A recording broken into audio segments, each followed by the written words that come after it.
Well, here we are again, XFM on a Saturday. Just gone 1 o'clock, Steve, if I'm very much mistaken. But we're not here as such. We're away again, gallivanting around. We've got to do the special sort of best of again. Okay. Which we did a few weeks ago. So this is the best of the last 3 weeks. Which I think is, I think it's the best 3 weeks we've ever had. But I'd like it condensed into 2 hours. Yeah. Yeah, some great music as well in there. Yeah, there'll be some great music interspersed with fine chat that you've already heard. Yeah. Except this bit. This bit's new. We've actually, out of the kindness of our heart, we've come in last week. Yeah, yeah. And we've done a few clips just because we felt a bit guilty about shooting off. Yeah. Even now, having heard this link, I'm beginning to wonder if it was worth our time. Yeah. Well, should we play a classic link? Let's play, what, from the last 3 weeks? After this is Feeder. All right, so here's the first bit. Ash, and Sometimes, lovely song. Got to apologise to our producer there because he was worried about there was nothing wrong with it. It's just like saying you like watching birds in the garden. It's just that I think you're better than that. I know, it's cheap, isn't it, to say like I like tits. Yeah, I like cocks. So we're a bit more literary now. One of my favourite things is Fanny by Gaslight. Really? That's interesting. That's interesting. I'm a big fan of Moby Dick. The book, Moby Dick. Yeah, not the medical condition. There's nothing in No, it's the big, horrible thing that used to swallow semen. Yeah. Now, in the winter... Yeah. Steve. Go on. There's nothing I like more than to keep my hands warm in a muff. No, sure. You mean those kind of furry things that sort of classy-looking ladies... Yeah, posh ladies often put their hands in. You know when you have a nice, like a party and they're leaving. Party, a winter party. And you might take the wrong hat or something. There's nothing I like more than to see two posh women with their hands in each other's muffs. Oh, that's always And they're going, oh, this must be yours. Yeah, that is always funny. Yeah. That's always funny. Yeah. But seriously, no, I'll stop this. You're right. I've got a degree. I just remembered that my favourite Beatles song is Come Together. Yeah. Now, we're going to stop this now, Carl, because it's childish. You're right. I've got a philosophy degree, for Christ's sake, and it's about time. Who's your favourite philosopher? Do you mind me asking? Well, I would tell you, except when I ever talk about it, I go into a Cockney accent. Really? So it can be like my favourite philosopher. I like a bit of Kant. Right. Is that Immanuel Kant, the philosopher? Yeah. That's strange. Yeah. That's strange. What's his name again? Kant. Oh, yeah. That can be weird. Can be strange. Look at Carl's face. At his face. Look at his face. Join in, Carl. Undo your trousers. We'd be like Stan Boardman when he told the Fokker joke. Yeah. We won't do local radio again for 10 years. Finally, White Van Man, what do you make of the fact that Sainsbury's are bringing in square tins? Is that a concern for you? Is that true? Apparently so. Why? Don't know. Like it's easier to stack. This is what the guy in the Sun has said. That should be interesting. That should be... His comment on Sainsbury's are bringing in square tins is that should be interesting for meatballs.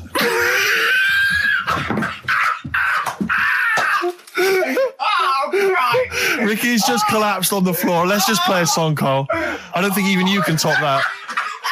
Cooper Temple Claws. Who needs enemies? Good question, lads. Nobody. This is XFM 104.9. I'm Ricky Gervais. Oh, they should print a little book of those.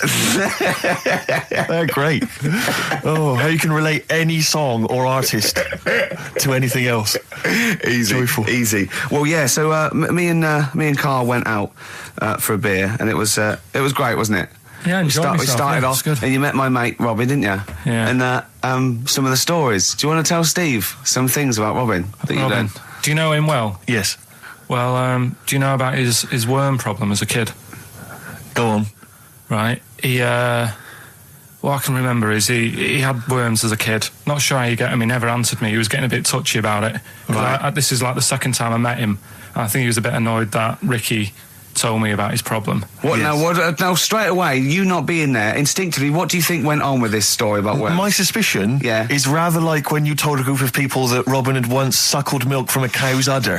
Yeah. Did he mention that as well? Yeah. Yeah. My suspicion is that, like the cow story, the worm story is not true. But why would he get so sort of uppity about it. Well, Because it's not true. imagine if that wasn't the first time he'd done it. Imagine if he did that every single time he was with somebody for the first time and Robin was just met them. He will tell that story to anyone. But they do say there's no smoke without fire. Robin. I also told him that the way Robin cured these worms was because the doctor told his mother, right, to hold a piece of ham or cheese near Robin's anus so the worms would come out for the food, and he believed it. I'll tell you why, though. I said to Robin used to sit on spam to try and get the worms out, and he believed it. But Steve, right, do you remember that story about 3 or 4 years ago where there was some bloke in the army?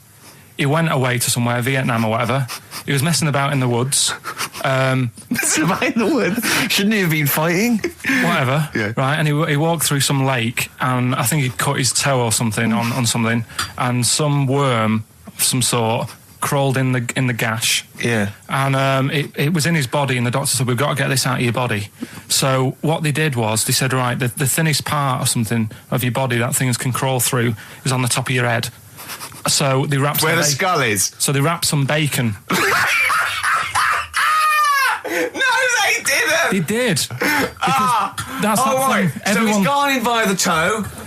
So what we do is, I'll tell you what, that worm's probably heading straight for the head. We'll put a bit of bacon on it. The thinnest part of the body is the skull. Of course, it's not the thinnest part of the body. It's where your brain case is, isn't it? It's the skull. There was a reason for it. And it was like they stuck some bacon on his head.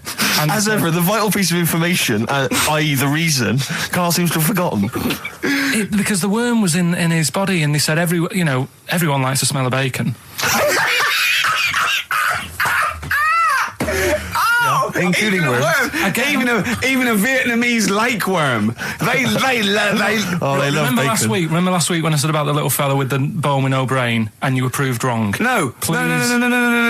We were saying it wasn't a little fella. We were saying it was a stillborn child. It wasn't a little fella. You're changing it now. You weren't having any of it last week. Right, hang on a minute. I'm getting confused. There was a Vietnamese snake that went inside of a soldier. A little, like, maggot or some sort that you have to get out of your body because it causes problems. Yes, and so in order to get it out of the body, they strapped bacon to his head. Yeah. That is great. This doctor. And did that work? I think so. They had a picture of him smiling. Oh, God, what, the worm or the bloke? The bloke. Oh, dear. Honestly, I hope someone knows the story. And right. It was about 3 years ago, I reckon. Okay. And, it did work. GI bacon. So this is why the worm burrowed out of his head to get the bacon. Get to the bacon. Right. That's great. So this is why when Robin was telling his story, I was a little bit disappointed if it wasn't true. Right. Because in a way, you know, Robin's never been to Vietnam. No, but do you really think that Robin? Well, as Robin said at the time, Karl, why would I sit on ham then tell Ricky Gervais? It's a very good point. Because if he was a kid, you do daft things like that as a kid. Right. He is telling Ricky Gervais though. Yeah. And then, bless him. Okay. And then anyway, Robin left, and I tried to chase him, but he got away. He knows that and then we had a few pints, and then Karl embarked on some of the greatest stories ever told. Can you tell the story about your dad? Let me run it by. I haven't spoke to him all week, so let me run it by him. Okay, play records. Because what we got? We've got one of Steve's tunes. Yeah, well, bizarrely enough, this comes from the Teachers 2 soundtrack, the soundtrack to the current TV series. There's a slight whiff of nepotism in the air. Yeah. Rick, would you like to explain why? Well, that's why you're doing it. My girlfriend worked on it. But you were going to play this anyway, weren't you? Well, I was, actually. Bizarrely enough, I was going to play some I Am Clute, and this is from, as I say, the Teachers soundtrack. This is called To You. It's a good track. That's I Am Clute, a track called To You from the Teachers soundtrack. That's also got, I noticed, the Electric Soft Parade, The Hives, Star Sailor, Feeder, Turin Breaks, Mercury Rev on there. It's a good little collection. Lovely. Karl has just had confirmation. He's looking smug because someone phoned up and went, it is true, it's a Laogai chi worm and you wrap bacon around your head. That's all the bloke knew as well. Yeah. And his name was Gary. Yeah. So I'm not having it. No. And he said, see, that's why the Robin thing isn't so weird. He said, but when you said he tried it with cheese, he said I was having none of it. He's got standards. Strokes, hard to explain. Like Karl, really? Yes, yes. So, Karl, concentrate. You go on. So, we'll leave the worm with the bacon wrapped round the head, shall we? Well, if you're ever caught in the jungle... Yeah, always carry some... bit of Danish. Good advice. Lovely. I'm Ricky Gervais, with me Stephen Merchant and Karl Pilkington, our producer. Right. In inverted commas, heat put. Yeah. They know. How are you doing, all right, Karl? Yeah, didn't they also write something about me, bald round head? Yes, perfectly round little bald man head, they said, so... Because you need to know that when you listen to the radio on that. Really matters what my hair's doing. Your hair, have you given it a little polish? Because you look like a cue ball at the moment, and you've had a shave in it. I've never seen such a round head. It actually looks like a plate with ears. Yeah, well, for those that have never seen Karl, I actually, if you remember, I think he looks a little bit like Mr. Spoon from Button Moon. He does. If you've ever seen that show, and also he looks like, you know when they say they find with a little 4-foot human and it's actually 500,000 years old and they give it a name and it's the first, Australopithecus into. He looks like one of them as well. Perfectly round little. He is the missing link. He looks half human, half monkey. Because he's got a slight slouch as well. So yeah, it's like those pictures where you see it going from an ape to a man. He's one of those in the middle. Yeah, and of course his monkey hands, his hairy little wrist to those skinny little things that he can get oranges out of holes with, and it's unbelievable. Why are you so all shaved and polished and everything? Got a wedding. What? Got to go to a wedding today, so thought I'd clean myself up a bit. Yeah. Shouldn't you be wearing a suit or something? No, I'll go home and put something on. Oh, okay. But Suzanne said, make an effort. I sort of had a shave and that, and then I came out of the bathroom. She said, "Oh, your head looks a bit sort of eggish." She's right. She always worries about when I have a shave because I just, That's your girlfriend, Karl. I know. Saying that. Just think. So don't worry about Heat saying it. The funny thing is, it's Boyd Hilton, I think, of Heat that wrote it. And he's got a little bald head. Yeah, no, don't slag him off. Yeah, but on the end of his review, does it say, written by Baldy Boyd? No, because it doesn't matter. It's a magazine. Don't worry about it. Looking forward to the wedding? A bit boring, isn't it? But you've got to do it. They're probably listening. Should we do a shot? No, it'll be a great day for them, but I know what will happen. Suzanne will see, all the fuss and that, and then she'll get ideas, and I'll have to let her down and all that. Why is it you don't want to get married again? I always forget. It's just... who's it for at the end of the day? I've been with Suzanne for 11 years, right? Sure. We're happy. Well, I am. That's what counts. You're never happy. I am. I'm all right. Yeah, no, you're happy with Suzanne and everything, but apart from that, you're never happy. You are the most grumpy, moany thing in the world. I mean, I get annoyed, but I'm always happy. I was annoyed here. I was happy coming here, but there was a bloke behind me walking and scuffing his feet. He had a pair of those stupid skulls on, and he was clicking and scuffing. Wear some shoes. You don't have to click. Pick your feet up. Flip-flops annoy me. But I'm happy. I'm just annoyed. You are just like, oh, the world's on me. It's rubbish, this. I know the world's great. It's just sometimes people annoy me by being there, But Steve said I should be locked in one of those towers that princesses used to be locked in fairy tales, because everything annoys me. But you're grumpy. I'm not. I'm all right. XFM 104.9. We're not here. This next clip is one of my favourite clips. Look. It needs no introduction. Here it is. Right, okay, educating Ricky. What have we got? Airy Chinese kid, go on. Right, yeah. This is the... I didn't want to do this. What do you want to do it? Well, I wanted to give you 3, and I gave you one. It was like the alien man gets a beard or whatever. Yeah, which was total rubbish, so this one should be better, maybe. Hairy Chinese kid. Right, well, we've talked about airy people in the past. True enough. Haven't we? Yeah. The little kids who grew up in woods and hung around with wolves and that. Yeah, again, you're confusing it. Yeah, they're not. There were some people that were born very hirsute. They were not the people who were brought up with wolves. Yeah. You just put that together in your Homer Simpson type mind. Right, well, this is like a sort of close to that sort of story. Yeah. But the weird thing is, right, Chinese people aren't that hairy as a nation. No, seriously, that's a well-known fact. They don't have that much body hair and stuff. Okay. So this little kid who was born over there, he was like covered in stuff. Was he? And it was only his nose that wasn't hairy. The rest of his body was caked in hair, right? And his hair sort of What grew. sort of hair was it? Was Thick hair. No, what I mean is, was it sort of like a pony's mane, so he just looked like an Ewok? You know what I mean? Just like hanging down sort of straight, dark hair. In the picture, it looked like it grows from his eyebrow. It grows from his eyebrows quite thick, and then it just goes all the way over his head. You don't think it was just really long eyebrows that he'd done a comb over? No, it was all over his body. It had a picture of like his back and that. Yeah. And Had he styled it? Had he styled it at all? Did he have it in a quiff or? no, it was just hanging everywhere. all over him. Yeah. And they were like, this is a bit weird, happening in China, where we're not normally that airy. That was the scientist speaking there. Yeah. And the local press and that were getting him down, calling him monkey boy and all this. Oh. And Thinking Chinese press. but the doctor, Yeah. Oh. They're cruel, aren't they? It's like those game shows. That's Japanese, isn't it? Yeah. That's what. Yeah. and the doctor said, I was Carl talking through all that time while we were just like talking to each other then. Because I turned round and I still saw he was talking. Go on. So anyway, the local press came in to see the hairy boy, the monkey yeah, boy. and they were like being tight, taking the mickey out of him, and the doctor said, Showing him nuts. said he's only airy. Said he's a healthy young kid. The only faults he's got is he's got a little bit of eczema and a boil. And he said everybody should just treat him the same, and I think he grew up a healthy kid. Yeah, so that's the That's the end of the story. That's not a story. why. But I've got nothing. I don't know what to say to that. So someone in China was born slightly hairier than the rest, and he was normal apart from eczema and a boil. That to me isn't a story.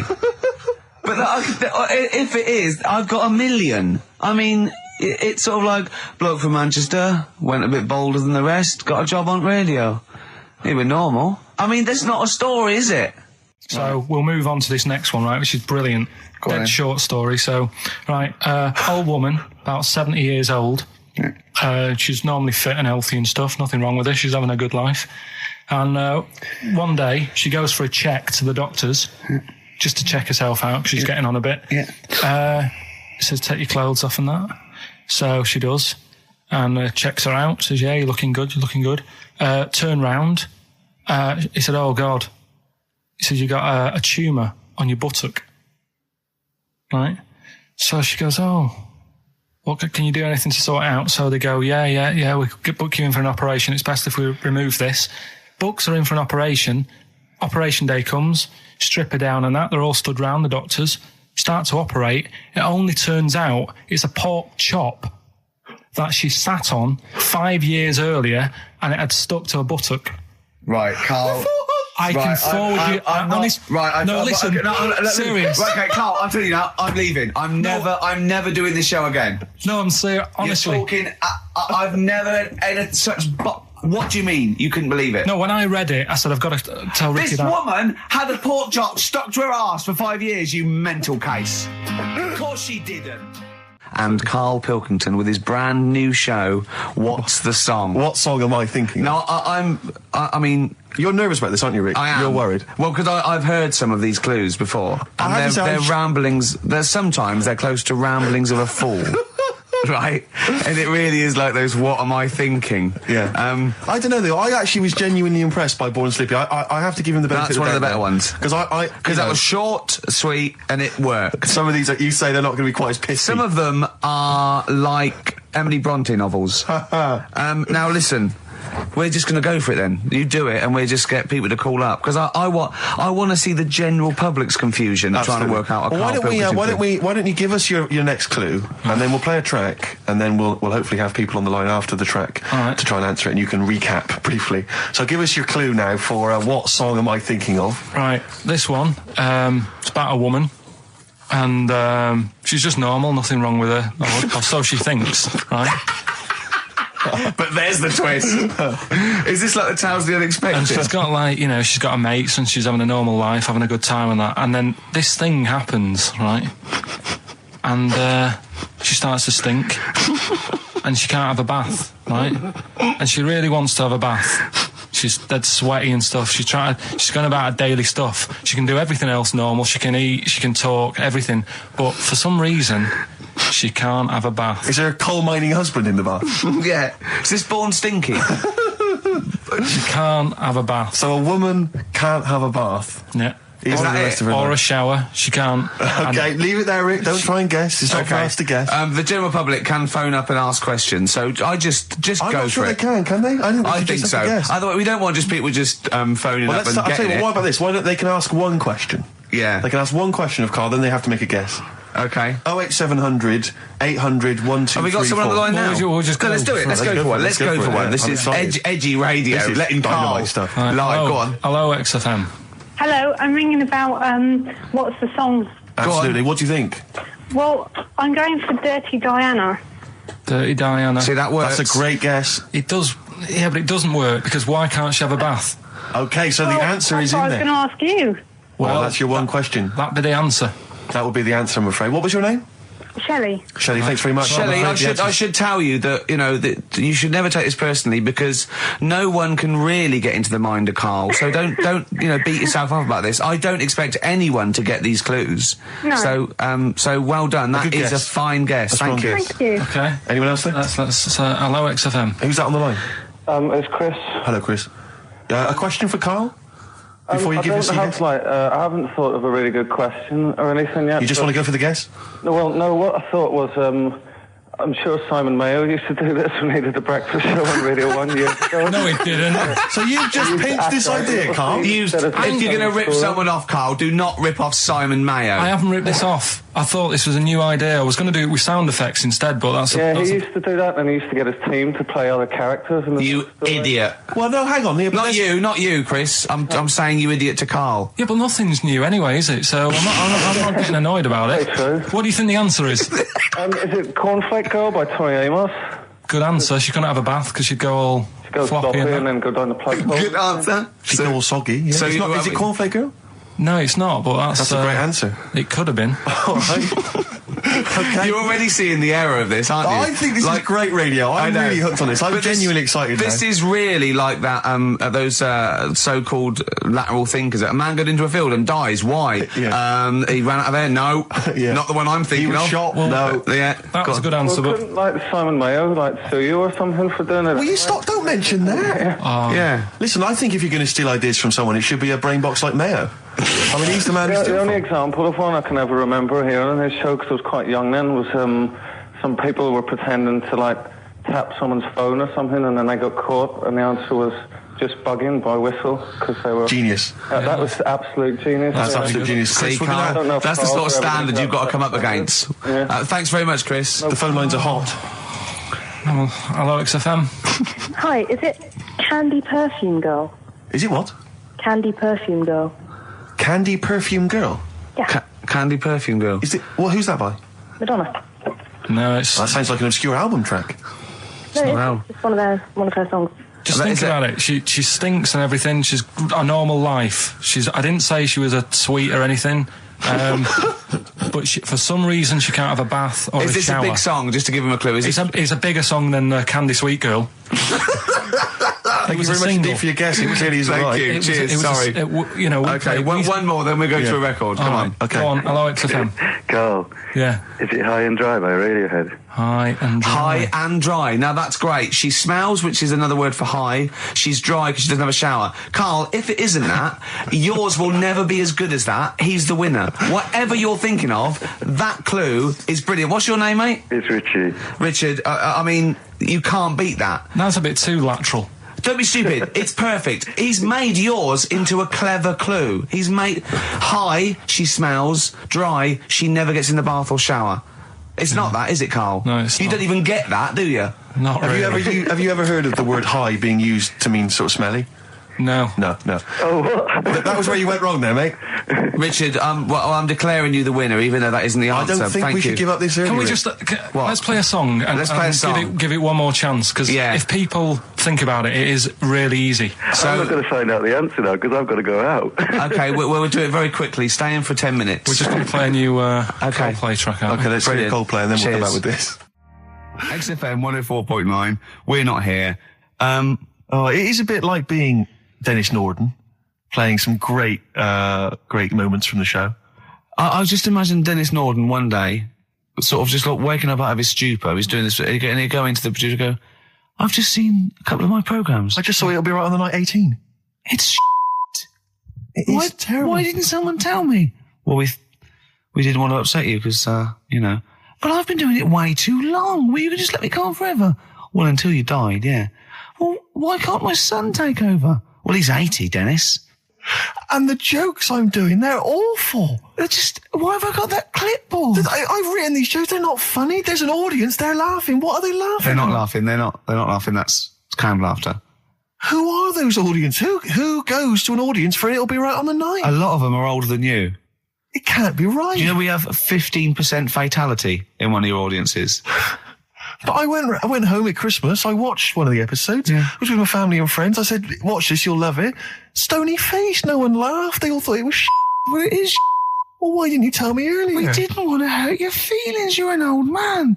You may be upward of 102. I didn't realise. Yeah. A quick query for you. This is from Jay. He's got a problem here. He says, my parents won't let me ditch my studies. He's currently reading modern languages at London University. Sure. He wants to follow his dream, but his parents won't let him, of being a dancer. Carl. Worse than that, he says that they're trying to arrange a marriage to a bunch of minging daughters of people they know from good families. He doesn't know what to do, so he's got the arranged marriage coming along, and he's also got, he basically wants to be a dancer. His parents are forcing him into something more practical. Well, the first thing, right, I don't think Live your dreams? The arranged marriage thing is such a bad idea. Okay. Because I think too many people go on looks. Right. And then you soon get bored of that, and you find out the person who you're knocking about with, it's actually not your type. Right. Why don't you arrange marriages for people? Well, I'm just saying, right, so I'd say, Jay, go along with that. I wouldn't worry about it. Okay. I mean, if they're really ugly, then, don't go along with it. But if they're half bad, put up with it. That's Sure. all right. The dancing. Brilliant. Right? That's that solved. Brilliant. I wanted to be a dancer.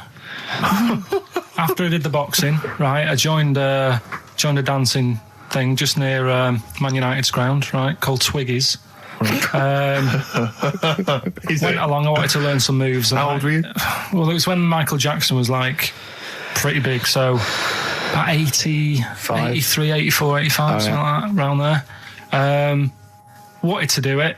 When I went, it was shut, and it had become like a warehouse for toilet rolls. So in a way, I wonder what would have happened. Sorry. How is that an anecdote about you going through dancing? You've told me before you did boxing for a while, you did dancing for a while. You had the true fight in the boxing. You didn't even get in the. That's not an. Imagine if that was a film. This is a boy's dreams of becoming a dancer. Oh, it's shut. Next on. I mean, how is that a story? Yeah, if that was Billy Elliot, do you think it would have won quite as many awards? Yeah, brilliant. Footloose, all right? Yeah. I'm fed up they banned it. Let's go on Eyes Shut. Flash dance. First, there was... it's a warehouse. Never mind. I'm just saying, you'll find something else. I think I got a go-kart after that. I bought a motorised go-kart and kept myself busy with that. So...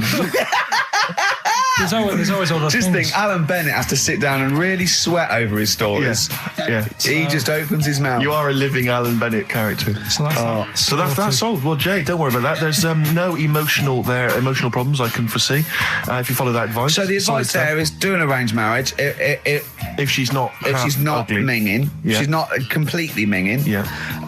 And don't worry about dancing. Get a go-kart. Cheers. Great. Well, I didn't really want to make it a Christmassy type show because you don't really like it. Oh, he's done it again. What, you did Christmas once, didn't like it? No, my dad always said... All right, steady on. Dad said Christmas morning was for for me. So he used to stay in bed. So he never... That's brilliant. That's a great thing to say, isn't it? Yeah. Christmas morning's for you. Run wild. Do what you want. Just don't bother me. I'm going to Honolulu for 2 weeks. That's great. Dad, it's Christmas. Do I have to do anything? No. So my mum used to get up because she used to like to see my face light up, when I open my presents. And then... to give fireworks. And then I'd have to go to my bedroom from about 6 o'clock onwards because my mum and dad were into having big Christmas parties and I wasn't old enough to go. Right. So they'd say, right, you've had your fun there, you go up to your bedroom, stay in there. Really? Yeah, I remember one year, right, I got a train set, that's what I wanted. Yeah. Right? It's brilliant. Playing with it all day. I thought, I don't mind about the party, I'm happy staying up here playing with this. Brother comes in, he's had a few, right? He's going, yeah, I'll give us a go on your train. How old is he? He's a bit older than me, so he might have been like, let's see. Well, let him be 18. Yeah, probably about 18, 19, And how old something were like that. I had a train set, so I don't know, about 14. something like that. Yeah. Right, so I'm playing on that, loving it and stuff. And then he comes in and goes, oh, give us a go. He turns the transformer up to like 14. He went really fast for about 5 seconds, broke it, and then he went back downstairs. Wow. So Christmas, I hadn't even got to Sounds Christmas like Day. the Conservative government with British Rail. Satire, that is. Rick, I just thought that there's satire. If there's any satirical shows listening or magazines. It doesn't work in any way, because there's the analogy falls down apart from there being a train. Think it through, though. British Rail was trains. Yeah. And the government broke the trains in many ways. They didn't break them, like, not officially breaking them, but they kind of... It does work. It's perfect. Oh, I'm pretty pleased with that. And I can't... And no one's asked him to be on Have I Got News For You? It's weird, isn't it? Because it's strange, that. When you've got a satirical mind that's as quick as that. Yeah. Right. And he's broke your little train set. So what did you do? I just watched telly and had some sausages. I bet you were happy with that, though, weren't you? Oh, it's a bit annoying, though, isn't it, when your main present of the year has been broke. And did it ever get it fixed? No, that was it. Put away. I'm intrigued why your parents wouldn't let you come and join in the festive fun. Was it like really debauched down there? Was it like eggnog everywhere? Well, no, but I mean, that's fair enough. 6 seems a little bit early, but I just think, if you're a kid, he had his fun, put him to bed at 8, maybe. And Do you think so on Christmas Day? I thought that was a day for family. Well, not if there's a party going on. Well, don't have the party on the Christmas Day. Well, that's another option. Yeah. Your parents are weird, aren't they? A strange breed. Well, I think that was the year, right? You're talking about buying presents and stuff. I think I did treat my mum to... I didn't buy my dad anything. I think that was like when I got a bit older, he used to get me dad something because he wasn't that bothered anyway. No. So, got me mum. There was a cheap shop, right? Of course. Thank God for that. Called Snips. Right? So I went in there and I thought, let's see what I can get her. And remember Victoria Plum? I don't think so. Well, it's like a fairy character. Right. And my mum's into gnomes and stuff, right? So I thought, right. She must be pleased with you, then. Victoria Plum. I was thinking, is that one of the neighbours? Is it like a brandy liqueur? Do you remember Victoria Plum? Victoria Plum, yeah. It's like a little fictional sort of character, right? Okay. So I saw it. I thought, yeah, she'll love that, right? So I did my paper round, saved up for 2 weeks, right? Aww. Got that sorted. Went to Snips, bought the Victoria Plum. Next day, I'm in town with her, right? So I think, I know what I'll do. I said, come in here a minute, right? So we go in and we're looking around, and I tested her, right? I went, look at that there. That's all right, isn't it? And she goes, oh, it's bloody awful. Oh, Carl. Oh, Carl. Oh, God. So then Christmas Day comes. I said, don't bother opening it. She said, no, why? I said, no. Why did you still give it to her? So, well, it's too late. I'd already bought it. Oh, Carl. So she opened it, and I was like, and she said, oh, that's nice. I said, why are you saying that? I said, the other day, she said, it's bloody awful. She said, oh, no, I thought you were pointing at something else. Oh, no. So that's why I don't get anyone anything anymore. Oh, God. Play a record. Oh, God. Oh. So we get onto conversations. Talking about, he's asking me stuff about evolution. Tell me that. Why did the giraffe? What's that rubbish about the giraffe getting a long neck? I said, well, it didn't try and get a long neck. It was selected because, Anyway, I went into evolution for him, and he said, but why would evolution do that? I went, well, you think that evolution didn't do anything? There's not this consciousness. There's not this will that a giraffe has to stretch its neck to reach the leaves. One had a long enough neck to survive and pass it. He was going, yeah, but why did evolution? This isn't. But by the way, this isn't the most stupid thing. This is warming up. This is about 8:45. Right? He said, why didn't evolution make a giraffe good at carpentry so it could build a ladder? Right. Yeah. Okay. All right. Okay. So he's thinking around it. He's trying to pick holes in evolution. Yeah. We get on to, I said, well, things that I said, we can see the speed of evolution in lower life forms like bacteria, viruses, they evolved. That's why soon we won't have an antibiotic that can kill some certain bacterial strains. And he said, and this is about 11:30, and I said, I'm going to bed, right? He said, in the future, they reckon that you'll be able to wake up and eat a yogurt you can have a chat with. I don't know what that means. Let's put a song on, right? No, we'll come back to it. So you're going to explain that? Yeah. You've got an explanation. The Verve and Sonic. on XFM 104.9. I'm Ricky Gervais, with me Steve Merchant and Karl Pilkington. So let's just get this right. What did Karl say? He's just specifically giving those words again. He said, they reckon, and I said I'm going to bed. He went, no, really? I said, no, I'm going to bed, Karl. There's no point now, because it's just like you're talking gobbledygook. You know what I mean? I might as well talk to a pot plant. Yeah. He said, in the future, they reckon, I don't know who they are. Sure. I don't know, people who post things on the internet that he reads. I think the Telegraph. Anyway, complete the sentence. They reckon that in the future you'll be able to wake up. I love it. There's always a little scenario, an embellishment, like this little. Oh, hello, darling. It's your yogurt. Hello. You'll be able to wake up and eat a yogurt you can have a chat with. All right. Well, thanks for that, Rick. I'm looking at you. I'm going to throw that over to Karl now. Right. It's when I was away on holiday, right? I don't normally buy the Telegraph because it's too big and that, innit?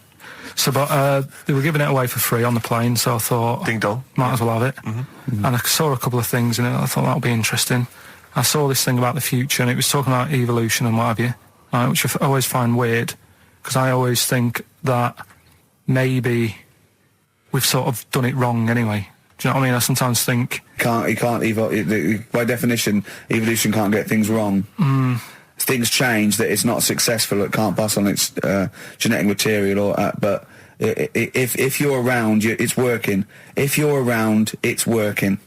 Slugs are as evolved as they need to be. Slugs are as evolved as you and me. That's true enough. Yeah, no disrespect, but it works. It works. Sorry, they're but around. anyway, what's your point, Karl? no, I mean, I think we probably would have been better off staying as a fish. Just because there's more water than land, isn't there? Right. And you wouldn't drown. This is why I went to bed. No, I'm thinking of dozing off now. No, but do you know what I mean? From what was it? It was bacteria, it was fish, mermaid, man, onwards and what have you. So anyway. Oh God! No, there are a few knowledge gaps in your theory of evolution. All right, You generally got it right though. So I mean, basically, it went bacteria, fish, mermaid, man. What's next is the big question.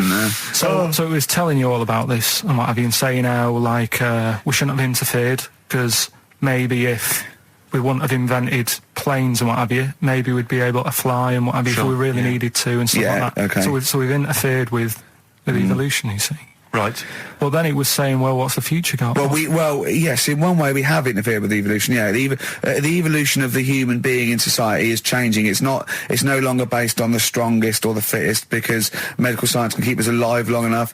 People can pass on their genetic material where without this civilization they wouldn't have been able to. So yeah, there are different parameters, there are different pressures, there are different things that say whether we're going to pass on our genetic material or not. Okay, so in that sense you're right. And that, Rick, as far as I'm aware, has led to a yogurt that you can eat and have a conversation with. So this is what it was saying. It was just saying, we're living in mad times and that. There's a lot of weird stuff going on.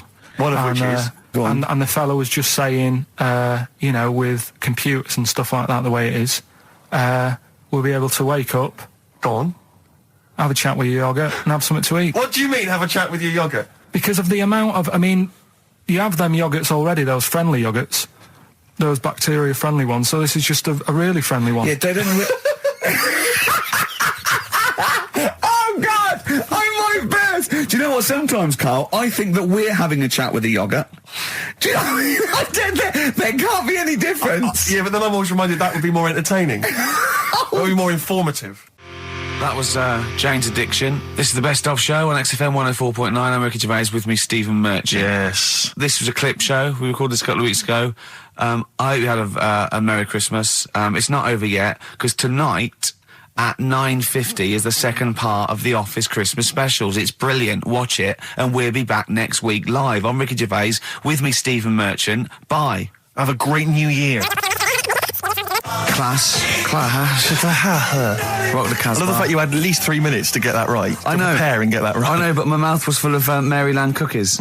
Yeah. Last week, this would blow your mind. He came in, do you know what he'd bought for himself? About 10 penguins. Who buys penguins still? I know. Or wagon wheels. Oh, I've never liked wagon wheels. You've not been a fan? No, but I was sorry about that. It's The Clash and Rock the Casbah. Talking about records, have I told you that time my brother-in-law, he was moving out of his place, and I think moving in with my sister, and I was about like I don't know, 13, and so he was about 30, and I moved in, and he brought round all his records when he was storage to leave them at our house, right? And he had all these old sort of records, 50s and 60s records, no, I was right, and they put them upstairs, and I was looking through them, and it's just all like Elvis stuff and Beatles stuff, and there was a mate of mine who loved Elvis, okay, and he had loads of chemicals. Yeah, he had loads of chemicals, and I was into chemistry, and he said, "Let's swap me some chemicals for them." So I sort of nicked about 5 Elvis singles, and I got all these chemicals, and then the guilt just hit me. I just thought, well, he's going to notice that. And one night, I just came downstairs and I confessed to my mum. And she went, all right, well, I won't tell him, but you've got to be good. And it's sort of like I was just really, really good for a year. And then I remember when I was about 18, my brother was talking about it. And he said, did you ever play those records I left for you? Brilliant. He told my mum, he said, these are for Ricky. She just didn't tell me. She was sharp, wasn't she? She used opportunism there. Oh, that's genius. And that was it. That's why I was good. But you've never stolen anything since, have you? No, I don't. Except that spate of shoplifting after that to teach your mum a lesson. yeah. Well, I went round and arson. No, I did. I just couldn't believe it. That's it was terrible. Like when you're born, you're a little baby, wrinkly and stuff. When you get older, you sort of morph into a baby again. And you go through the same phases. So when you're young, you buy singles. You get old, you got nothing to do all day. You got all your pension money. What will I buy? Cliff Richard's on the telly. Here's my video, buy me song. You see, that started off as quite a sensible point, because I actually think they do it. But what was all that alien stuff about when you're born, you go wrinkly and you go wrinkly again? So sometimes you mix like normal things that human beings say with I don't know what. Well, look, when you're a baby, you've got a little bald head, no teeth. You get old. What happens? Are you a philosopher? You're an official philosopher. Because, I mean, it sounds like it. Oh, Karl, play a record. You're a gem. You're a diamond. But we're talking about MTV, right? And I was feeling a bit nervous, wasn't I? About like, you know, the way I look. Right. And what have you. And then I watched a bit of Celebrity Big Brother and all the fuss that Mark Owen's getting, and he's not that good looking, is he? He's a very. I want to be Mark Owen's mate. If anyone who knows Mark Owen or Mark Owen's listening, I want to be his mate. I think he's brilliant. I think he's a nice lad. But what I'm saying is, right, all the girls go mad over him. Yeah. And he's not that good looking, is he? Well, no, he's got. He is in a certain way, isn't he? That sort of non-threatening. But he's not stunning, is he? Do you know what I mean? No, but no. Well, what's your definition of a stunning? Yeah. Well, who do you like? Someone who you look at and you go, God, they're good Which looking. bloke do you fancy? What bloke do you think's attractive then? So if I was into men. Yeah. In fact, you can still say a bloke's a good looker without fancying him. Who do you think is attractive? Probably.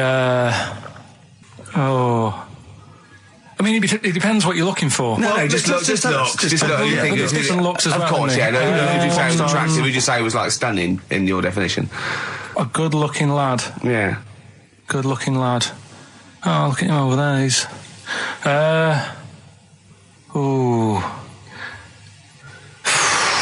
Do you find, Robbie Williams? Do you find him attractive? Boy Next Door. Look. No. Who do you? Carl, hurry up, because it's we've only got 2 hours. Probably. I can't think of one offhand. Mark Owen is pretty good looking then, really. There's not. Just name one bloke that you think's an attractive guy. There must be one bloke that you've either met or that you've seen in a pub or on a poster. Tell you what. Go on. Tell you what. Works here. Young Alex Zane. Well, we know Alex, maybe we can fix you up. Oh, I love you, Alex. You've got so much. I just like the way, the things that interest me, I remember. Things like snakes not having ears and stuff. Yes. I didn't have to read about that. No, you just learned that, yes. You saw it on the telly, didn't you? You saw it on that Ian Wright programme. Yeah. Yeah. And this is what Carl said to me. He said, it's actually, I called Carl up in the week, and Reese was with him. Reese used to be on XFM, and he took the phone, and he went, Carl's worried, I've seen that programme. He said, snakes don't have ears, right? He said, so you can creep up on them and pick them up. And he said, Carl's worried. He said, how do you ever put them down again? Because then they know that you're there. I woke up the other night quite late. Worried about that. And I said to my girlfriend, I said, how do you put a snake down? And she said, what are you talking about? I said, that Ian Wright thing, this guy managed to pick up a snake. And do you know that thing where they clamp its head on a jar to get the poison out? I do now. Right? They did that, but they didn't show you how they got rid of it. And I thought, it could really get nasty, because it's obviously annoyed that you've had its head pressed in the jar. Yeah. Right? They hate that. Now... Especially as it's in front of their mates. When you lift it off, Yeah. right, you've got hold of it. Yeah. If you go to chuck it down, it's going to turn on you. It's going to go wild, isn't it? So, I just wondered. Well, what you do is you never put it down, Carl. Yeah, that's why that bloke has got about 11 or 12 just carrying him. Exactly. Yeah, you never put it down. You sling it. Who cares? You just throw it, don't you, really far. That's not that. I don't think you should throw. But Carl, listen, don't worry. We're not asking you to get involved with snakes. Rick, I sometimes get off at the Tube at Tottenham Court Road if I want to look at the record shops before I come into XFM, and I always cut through Chinatown. Oh yeah. And every time I come through Chinatown, the same thought always strikes me. I always feel like I want to just gather all the little locals, all the little Chinese fellas, just gather them round and just go, guys, in what way is this a town? It's not, is This is not, at best, what you've got here is a novelty street. Yeah, Gerrard Street is not a town, No, mate. it's not a town. You've had this here for like 100 years. It's not expanding. Yeah, yeah. You can't just call it Chinatown and claim it's a town. If I was them though and you did it, I'd go, what are you talking about? It is a town, it is a town, it's What, our in what town. It is a town, it's our town, we got all lots of stuff. Where's your church? Where's your mayor? We got a betting shop. Not enough? It is. See, all you've got here is restaurants. No. That does not a town make. No. Got a little supermarket with snacks. What does it sell? Snacks. Specifically, I would imagine crackers. Yeah. Do you want to buy a dragon? Do you want to buy an ornamental dragon? If I wanted to buy one, this is where I would. Do you want to buy a gold dragon? Is it made of gold? No, it's made of plastic, but it's sprayed gold. Do you want to buy that? It's not a town. It is a It's town. not a town. Yeah. And it annoys me because when I first came to London, I genuinely thought Chinatown was going to be this amazing, what they've got there is You'd hear a gong and every time we went in there, and there'd be rickshaws and people walking on those little sort of wooden shoes. You know those ones? They're brilliant. They are just clomping around in them, but nothing. It's nothing. It's just. Yeah, exactly. Yeah. It just reminds me of, have you ever been to any of those sort of museums? You tend to have them up north where they've got you sort of sit in a little cart and it sort of rides you through kind of, I don't know, it might be Newcastle, the Victorian era. Yeah. Can I have half a pound of those sweets, please? Exactly. Of course you can. If there was some animatronic then, it would just be an exhibit. Yeah. Their concession to being 100 years ago is that there's some scales in the shop and there's a horse outside. Yeah. That's it. That's it. Exactly. Yeah. The traditional sounds and smells of old England. And the voice of going, of course, there was no television. Exactly. Amazing. Yeah. Amazing. Brilliant. Yeah. Welcome to Chinatown. Ding, ding, ding, ding, ding, ding, ding. So it's not, it's a good point. Is that a piece of traditional music? Ding, ding, ding, ding, ding. Yeah. Is that some traditional Chinese music, or is that music that someone in this country wrote, thinking it sounded like Chinese music? I think it was the Vapors, wasn't it? Oh, is that what it is? That because it sounds so. That's the music. But are you sure they didn't take that from some other source? It's that pentatonic scale, isn't it? What is it called? It's the black notes on the piano. Right, that's the one I can play along with EastEnders. Yeah. Do you know what I don't get with it? Go on. Chinatown. Yeah, Chinatown, because I always walk through it on the way to work. A couple of things annoy me. First of all, I think it's bad business, just because if you've got a Chinese restaurant, put it somewhere where there isn't any others. It's a good point. Yeah, but it's also a community. They're not just a theme park for other people. I remember going out one night with Suzanne and some friends, and you got there and there's so much choice. It's that dilemma of, forget it. Well, not really. Specifically, do you fancy Chinese? Well, no, but why don't you go to the one with the dead ducks hanging in the window? That's my favourite. That's the other thing as well. It's like, normally you put your good stuff in the window. If that's what's in the window, yeah. Right? Yeah. And the other thing that annoys me, walking through it today, there's always lard on the floor. What, in the street? In the street. It is, honestly. I'm scared I'm going to slip over. It's because all the restaurants and that. But why is it? That's another point. Well, it's not oozing out of the restaurants. No, but why is it? I don't know what they do. Careful. Listen, no, but why is That's why they used to wear those little wooden shoes. okay, we've got... But the thing is as well, they try and wash it with water, which doesn't work with lard, and it's like oil. Famously, yeah. Do you know what I mean? Even I know that. Yeah, you got to Yeah. scrub it. So, You think sorted that out. Yeah. You think they'd know, wouldn't you? Yeah. Right. Anyway, thanks for your thoughts on Chinatown, Carl. Wallace Chambers, Kings of Leon on XFM 104.9. I'm Ricky Gervais, with me Steve Merchant and Karl Pilkington. And England are world champions again then, so... Oh, it's brilliant. It was amazing, wasn't it? See, I'm not a rugby man at all. I never watched rugby. I think the last time, was when we won about 12 years ago, whenever it was. And I got into it last week because I realised we were doing so well. I watch England win anything. Yeah. Do you know what I mean? I don't care what... In fact, I wasn't into war when I was little until I realised we were so bloody good at it. We are really good at it. It's brilliant. But, yeah, fantastic. Yeah, it was great. Right, that's the rugby thing over. That's What dealt next? with. That's it. That's all I've got. That's all I had today. It does steam me. Sometimes I watch it and it does remind me of when I play rugby, because one of them will boot it down the field and then someone will catch it and boot it straight back again. Yeah. Which is essentially how we I was played made rugby to at play school. rugby. We had to play rugby. Yeah. And I don't think I'd get rid of the ball so quickly. Yeah. I don't think I ever got tackled or fell over. Yeah. I think I touched the ball about 20 times in the 2 years it was compulsory. Yeah. I was terrified. Yeah, absolutely. That's same as cricket. I can't. I'm a terrible batsman. I'm all right at bowling, but it seemed like the pastime for people I went to school was to injure you. Yes. It was funny to see someone poleaxe. It was funny to see someone get a cricket ball in the head. Absolutely, yeah. You know, I never so- relaxed into rugby because the first day I was going to play it, my mum, I swear to God, my mother said, "You're playing rugby today. You got the kit and everything. Enjoy it. Be careful." There was a kid at my school who broke his neck. And Cheers, Mum. thanks very much for that. See you later. So I just went to school absolutely Man, one thing, petrified. broken neck, is that all? Did you get better in a couple of days? Oh, No, couldn't find your wheelchair. No. Enjoy the game, though. Yeah, no, it was absolutely petrified. I was just petrified from that day. See, on. at least American football, Got the helmets. padding, the helmets. Yeah, but anyway, no injuries, thank God. Thank goodness. So, Well, I tried to play rugby, but it's awkward when you've got glasses. I don't know, there's something about you didn't really play with glasses on? Yeah, of course. Well, I couldn't see anything, could I? I couldn't see anything. How else was I going to play? Oh my God! And So you're bound to be cautious, because inevitably you're a bit more cautious when you've got presumably glass you were next the to your tallest face. person on the pitch as well. Yeah. I mean, you were when you were about 14, you were probably 6 foot already, weren't you? Yeah. And everyone else was what, 5'2"? Yeah.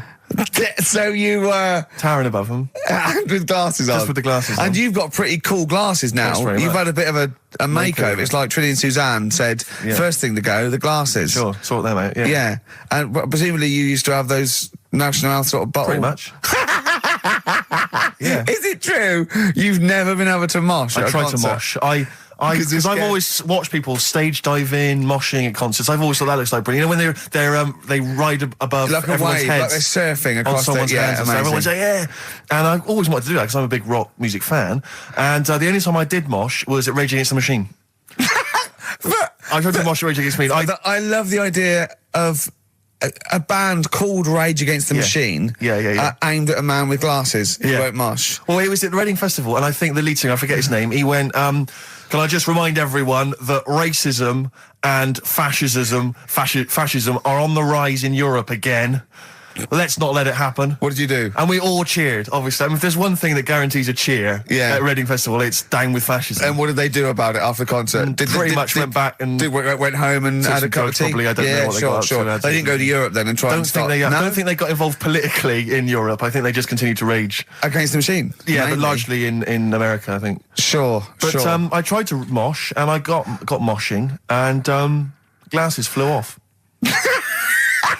And I remember, because we were playing away, you do what you tell me. And I was just going, careful, I've dropped my glasses. Can we be careful? Loads of kids in hooded tops. Yeah, exactly. Just going mental. Yeah, and they're all jumping up. So I was going, can we just calm down for a second? Let's until I not got be them? silly. Yeah. Yeah. It was absurd. And I had to kind of, scrabble around on the floor, and thankfully they were okay and they didn't get broken. So what couldn't you do then? What do you mean, what couldn't I do? What, at school? Can you not see without glasses? No. I mean, it's like that you couldn't do anything. It's a blur. Really? It's a blur, definitely. God. Yeah, it's like being kind of punch drunk or whatever. So yeah, you can't play sports when you've got glasses. But why not contact lenses? Because they're not strong enough. No, they seemed a bit fiddly. Oh, brilliant. Bit of Lou Reed. Is that what you want? Yeah, Satellite of Love. Classic. A retro cut. Lou Reed, with a little help from David Bowie there in the background. Satellite of Love on XFM 104.9. I'm Ricky Gervais, with me Stephen Merchant and Karl Pilkington. Now, Steve, you know how Karl won't do anything outside his jurisdiction. He moans about stuff. He's got one job. We're doing about 5 things in the week. Always plate spinning. We just turn up and he's always available. He moans about it. He goes, "Oh, lucky you caught me," right? He's chatting. He's one of those people that whinges enough and people think he's overworked. So he got Mondays off, right? He's just a whinger. Yeah. I haven't got Mondays off though, have I? Yeah, well, anyway, 2 hours on a Saturday. This is what the phone message he left me Wednesday on my mobile, but just is chatting about certain things that are going on at the moment. What he does need to know. Duncan, who mentions, is my agent, and you know you understand a few other things. But this is the sort of message I get from Karl, right? Whinger. Old messages. Alright, 12, Wednesday. Just getting loads of people calling me all the time about shit. Yesterday, DVD's signing for BBC London. I don't work there, but I've been dragged into that. I've got a woman on leaving a message from Talk PR going on about, do you want to go and see Pop Idol again? Right? They're just saying you and some listeners can go. So I'm sure you'll love that. I've got Jim Benner wanting you to introduce the tin buckets at the Astoria. So can you just let Duncan know that I'm doing his job whilst he's sat on his arse with his thumb firmly up his arse? Can you let him know that I'm running around like a here sorting shit out for you? Alright, see you later. Message left at 12. Do you know what I mean? I know, but that's the kind of phone message he's leaving. Do you remember who he was before you? But he's even annoyed that he gets a phone call. I remember he got a phone call for you to do a voiceover and didn't pass it on. You missed a voiceover. That was thousands of pounds. No, I did pass it on though. I told you. You said someone had phoned. Yeah, that's not good enough. But who's that? Well, she didn't say, and I didn't ask. But of course she said. She didn't say. Rubbish. So you didn't take the number down? Just when she went, "Oh, can you tell Steve to call me?" And you went, "Yeah." Yeah, well, I just thought you'd know her already. I should have known. It was a woman, so I should have known. He's having a go, you see? Unbelievable. I don't know how it's come back on me. You're the one who was picking on it. Yeah, exactly. I'm saying. I'm defending. Why is he having a go at you? He never picks on Ricky because he knows you are his bread and butter. Seriously, do you know what I mean? The only reason he's got Mondays off is because you're still doing this show. Yeah. That's why he's scared of you. That's why he has a go at you on the phone, but he always picks on me because he knows, I'm a pushover, I'm a nice guy. He's scared of you. I don't know how it works. Is that true? Steve, I'm always sorting you out. I look after you. Sort you out with tickets. I sort you out with lager out. I got you today. Why are you picking on me? What do you mean you're sorting about tickets and lager? What's this? Right, whenever you want tickets. Yeah, sorry, I don't want to use this as moaning time and that because I don't like to moan. I'm busy and that, right? I've sorted you out tickets for gigs. Yeah. Right? What somebody doesn't even turn up to. Yeah, we won't even go on about that. Yeah. Right? Lager. He was sorting out the Cure. He complained it was boring. Yeah. There was that big drum of lager that you had, and you said, "Oh, put that in your room for me, because I don't want to carry it home." Right? Lazy. So I said, "All right, then I'll put it in my room." It goes missing, it gets nicked. Then you have a go at me because it got nicked. Yeah. I get you another one. You make me carry it around town for you for half an hour. Then you say, "Oh, I can't be bothered taking it home. Can you take it back to work for me?" Yeah. But interestingly, this is like a year ago, so it's obviously still pressing on you. Oh, hang on, and I forgot the one when we had an argument over 50p. When I went out for a coffee. You didn't want to give me 50p back that you owed me. That was the same day you'd given him about 40 quid worth of lager. But see, this is my problem. This was my point at the time. It's not the 50p in terms of money is not what's important. The fact that you think you don't have to give me money back because it's only 50p, that was the point at stake. It's me who makes a decision. Oh, don't worry about the 50p, not you. It's only 50p. I'm not going to give it to you. Do you know what I mean? There's got to be rules, otherwise it's chaos, Karl. Come on, mate. All right? I don't want to fall out about it. No, that's not all right. Should we kiss and make up? Do you want that? Do you want to do It's that? all right. Yeah. Well, should we play a little record and come back to this? Because I can't believe it started with you slagging him off, Rick, and I've ended up as the monster. I know. Bit of R.E.M. Yeah. R.E.M. and Animal. To sing that Animals would be R.E.M. and their Animals. What are you talking about? Well, no, I'm just thinking. I wonder if there's done a video for Animals and the Animal What? on a DVD, an Animals DVD. Huh? What are you No, I'm talking just about? saying. I'm just it's REM there. It's just a good link. REM Animals on a DVD would be. I've got an Animals DVD out. You've got an Animals yeah, my DVD DVD, my live stand-ups out. Buy it. HMV and I don't Virgin. think you should. Well, no, I don't I'm think just you should saying. plug Animals. your- No, it's I don't funny. think you should 'cause plug no, your no, stand-up no, I'm on not the show. plugging it. It came up in the Animals from REM. Came I don't up. think you should plug your DVD. Well, buy it now. It's a really good stand-up DVD. It's If you're going to buy anything, I think I ought to balance this out. Really, if you're going to No. buy a DVD, you should probably buy the Office series too, because I get money for That's that. been on telly. Animals. See, Animals hasn't been on telly. The Office has been on telly. It's involved with it. But I don't get any money for No, the I know. Animals That's DVD. what I mean. I get wasn't everything involved. from Animals, whereas I've got to share The Office, where it was with you and some of the other actors. Whereas I get the lion's share. Lion's an animal. The lion's share of Animals. It's all mine. You see. So. The truth of it is that it's not. I mean, it's your stand-up, and it's not great. It's a bit No, but weak. nor's my A acting. lot of the observations Nor's my are quite acting or poor. writing. No. You're a but great actor. I'm rubbish in The Office. One trick pony. Well, I I just agree with touch that, my but- tie and I look at the camera, bored with that. Yeah. Animals, whole new side. Yeah, but 15, frankly, you've been 15 quid. You've been doing so much publicity on TV that if people have seen it all, they'll have probably seen all the best clips. No, yeah, And, but I mean, The there's only a Office, couple of decent It's gags. only really the dance, and you can get that on a JPEG. So Some other great stuff. Don't in buy there. The Office. There's some other great stuff in there. No, Phoenix Nights is better than The Office. So buy Phoenix Nights. Don't buy The Office. Okay. Well, right, let's get on with it. That's yeah. that. Right. What else has You've happened? probably heard most of the stand-up observations on this show, so. Right. What have you got for us? Available in HMV. Go on. Oh, wow. I'm annoyed. Office. I was walking away from the show last week. I was walking towards Berwick Street. I like to look at the records and the record Sure. shops. And I was on my mobile phone, and I was chatting away to someone, and what can only be described as a prostitute Go on. stood on the street corner. Was she a woman that gives you sex for money? Yes. That is a prostitute. Yes, that's what I thought. Go on. And as I was walking by, she said, "Do you want to buy sex?" What a voice. No, You sure it wasn't a market trader giving 6 plums or No, it something? was definitely 6 for a quid? No, it was definitely Go a on. prostitute. Yeah. And what annoyed me about it, what I wanted to pick her up on something, was the fact that I was on my mobile phone. It's like, So can you she imagine? was rude. Who would what am I going to hang up? Sorry, Mum, can I call you back? I've You just know, had an you know, offer. you say you want me to meet more women. And you sent me that 30 quid Exactly. for my birthday. Yeah. Sorry, Mr. Johnson, I'm really excited about the job. Can I call you back? I'm just going to negotiate with a whore. And it was just sort of, you could tell that she was clearly probably desperate for crack or a latest Yeah. fix of smack. So she was literally the normal etiquette of prostitution. That they hang around, they show some thigh. I've seen this in They will films. woo ya. Yeah, They exactly. will- yeah. Take you out for a meal, that sort of I know, thing. That had straight sort of into gone it. out of the window, and she Yeah, was just sure. there, desperate, running around Did the she go out of a streets window? like a Because doll. that's another thing they sometimes do, specialist Exactly. ones. But I was Yeah. shocked because I've never been propositioned before like that. Really? In London. I was It's weird, isn't it? Carl, thoughts? I think you'd be sort of approached a lot because they tend to sort of go for people who look like they haven't got much chance. Sure. And I'm not being mean. No, no. I've known you a long time. and Sorry, stuff. I'll let you go back to it. In what way aren't you being mean? By saying that No, Steve... go on. Steve knows is a little bit odd looking. I don't think... Well... No, he does. Do you know? Yeah, before, no, but it's not what he thinks of his looks. No. It's what he thinks of you talking about his looks on... No, but it's on. like how you were talking before about, your eyes are bad.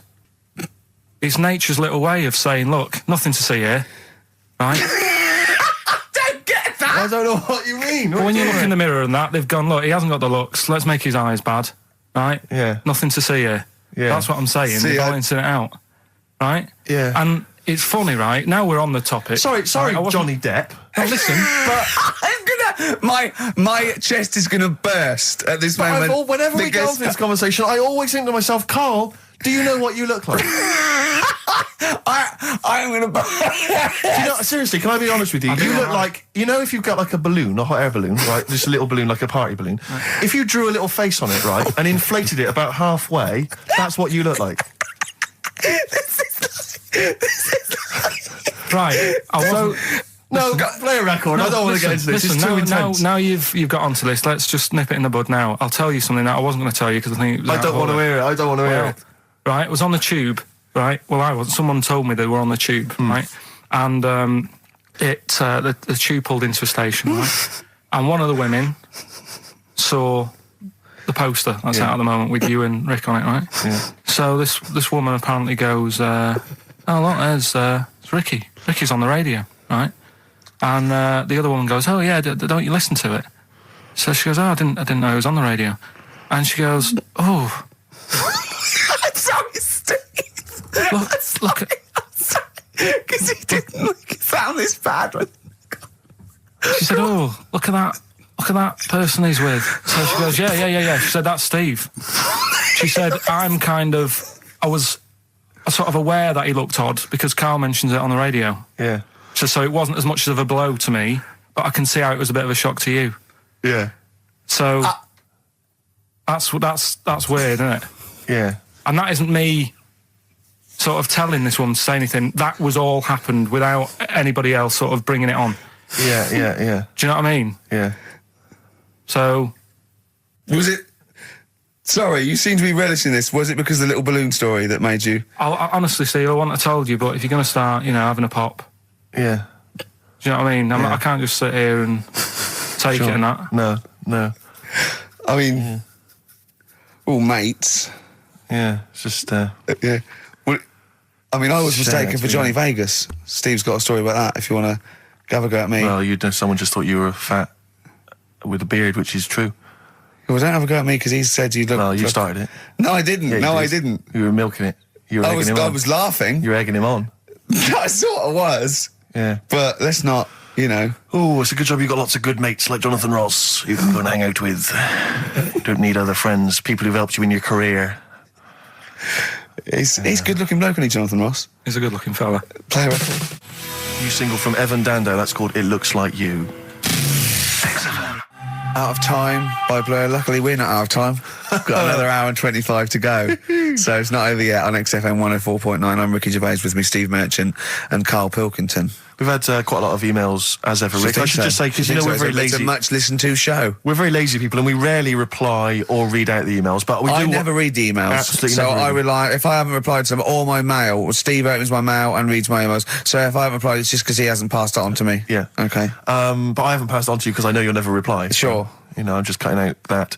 But I just want to say thanks for the emails. We do read some of them, and we do appreciate the fact people send in jokes. I appreciate it. I love it. We've had to do anything towards it. Sure, we had an email from Jack. He just said he missed the last 2 weeks' shows. Has he missed anything? Not really. No, it's the same stuff. I think last week Karl was having a go at Chinese people not aging well.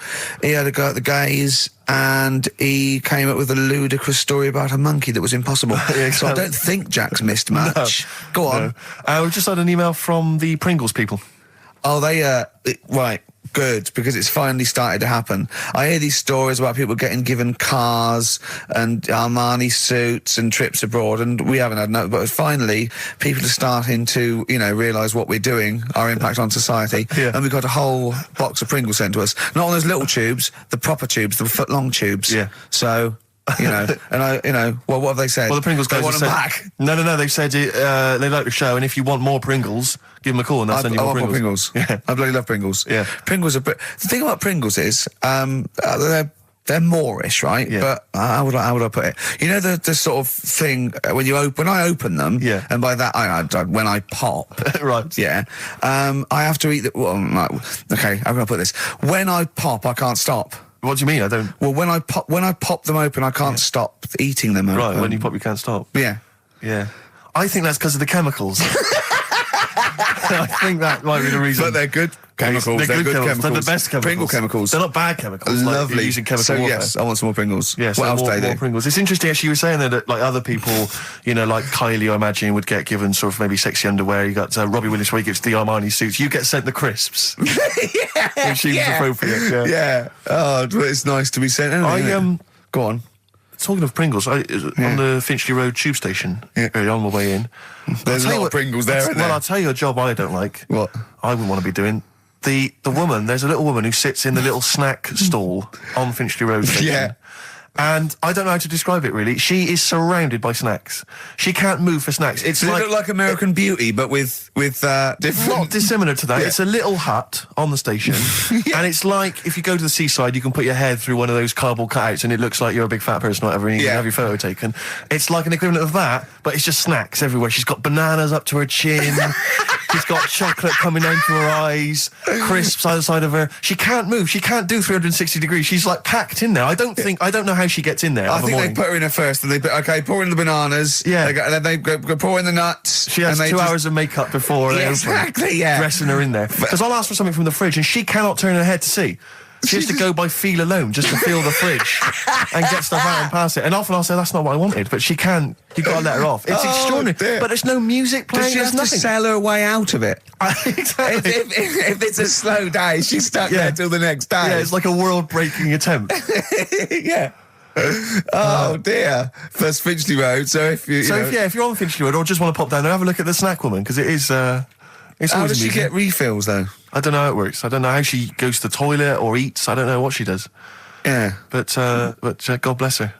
That's one of the jobs you wouldn't have. That's jobs I would not like. I've always worried about working in one of those big photocopying places. Sure. Because it's just that constant taste of toner. Yeah. You know what I mean? It's so dry, and I just imagine going to work with a hangover. Yeah. 8 hours in that sort of I think it's environment. those jobs where what's the best that can happen that day? Do you know what I mean? The photocopying shop. What's the best? Well, they probably have interesting things, like people going and photocopying porno mags. Can I have 30 copies of my art? Right, yeah, exactly. Yeah, I couldn't make it to the staff party. Yeah, But I wonder if I could do that in here. Yeah. Carl, what job wouldn't you want to do? Well, any job. You're a lazy...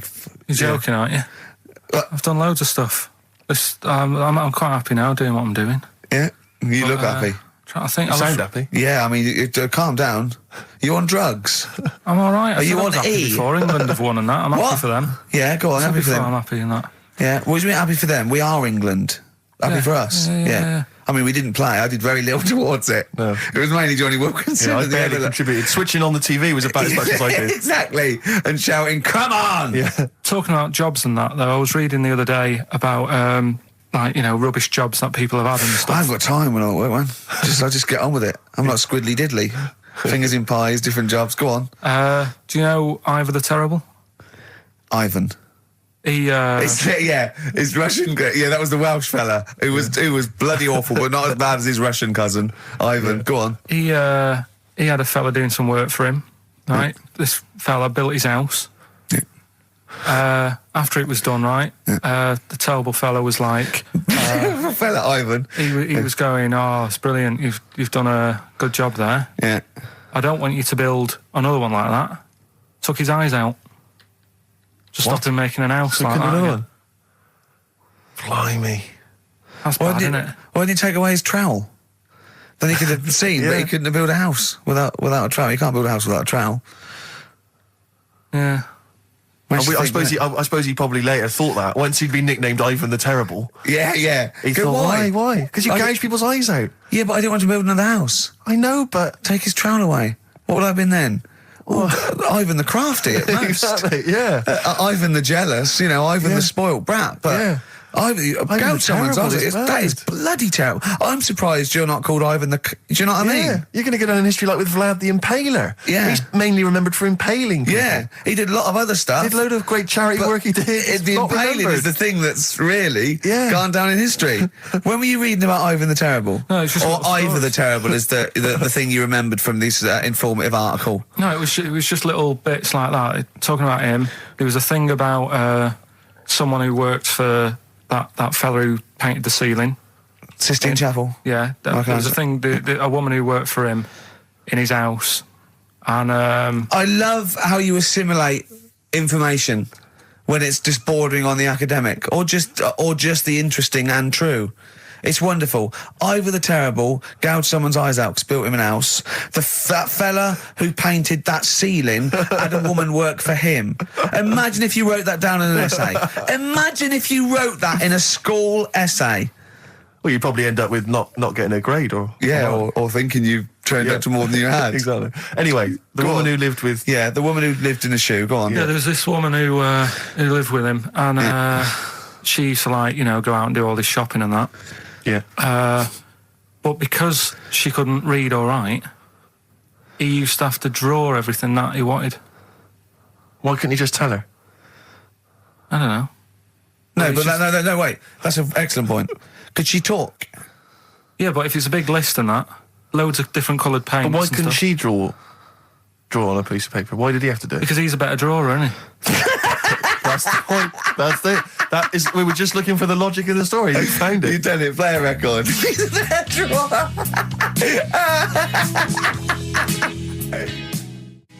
I Don't Owe You Anything by The Smiths on XFM 104.9. I'm Ricky Gervais.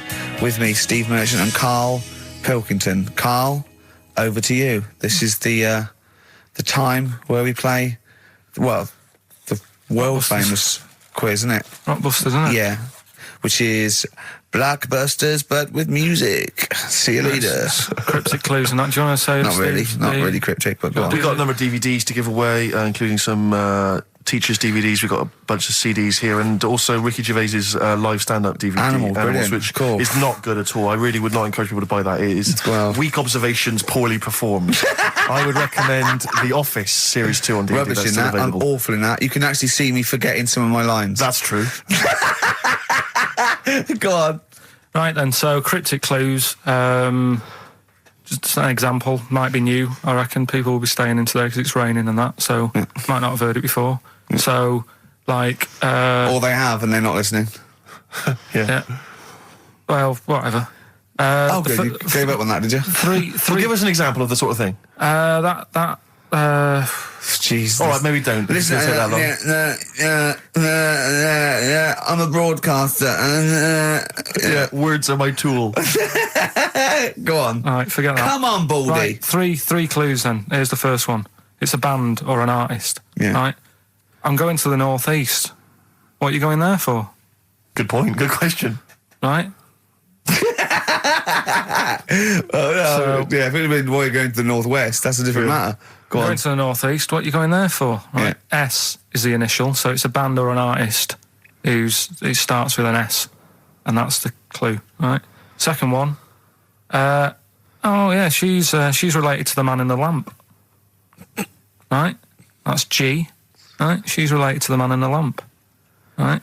And the third one is the Jamaican fella would love to live there, but it's a little bit pricey. Oh God, I feel an accent coming That's on. one way you're gonna have to think about it with the accent. I imagine. Initials there, DS for that one, right? So the Jamaican fella would love to live there, but you know, it's a bit dear and that, isn't it? A bit pricey. So, So give us some again quickly. right, the first one, I'm going to the northeast. What are you going there for? That's S. She's related to the man in the lamp, you know. That's G. Changes a and bit. the Jamaican fella would love to live there, but a little bit pricey. Mm-hmm. And Okay. that's DS. So email in or text and that. Ricky.gervais@xfm.co.uk. What's or the text 83XFM. Yeah, what's Win that? those So- prizes. All right, Brilliant. play some ads. Yeah. Steve, is there anything wrong with a bit of old-fashioned rock and roll? Yes or no? I do not believe so. Well, then there's Jet. So roll over DJ on XFM 104.9. Who are you? Ricky Gervais. Who are you? Steve Merchant. Who's that little bald mank whinging twat over there? Karl Pilkington. Yeah, The sure. one and only. All right. Now, Oh, go on. Rick, as you know, there's always junk lying around in this studio, and not all of it is Rockbusters prizes. No. And there's I've just been flipping Some through. is the playlist. Yeah, exactly.